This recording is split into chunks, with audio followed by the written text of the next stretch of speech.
Hozir biz suv omboriga keldik. Suv omboridan chiqayotgan suv qora daryoni, qop-qora daryo degani mana shu bo'ladi. Unaqa narsalar ichida yurishni aytinglar, voy bale. Chingal suvni istayapmiz deb.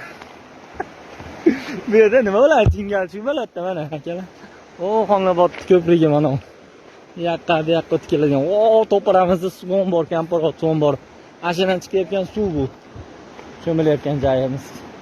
Cho'milamiz deyapmiz hozir, harakatdamiz. Lekin chuqurmas ekan, sayoz ekan. O, na mashinamiz. O, Nexia 2 da kelganmiz. Cho'miladigan joyda mana shu yergacha keldik. Mo. Joyda qaranglar. Bunaqa joylarda bo'lganmisizlar? Faqat toshlikdan iborat. Shag'al kimga kerak? G'ish qo'yadigan, beton qo'yadigan akalar, beton qo'yib yuborasizlar. Mana shu yerdan olib ketdim. Tekin shag'al kerak bo'lsa. Mo ko'katga netchi?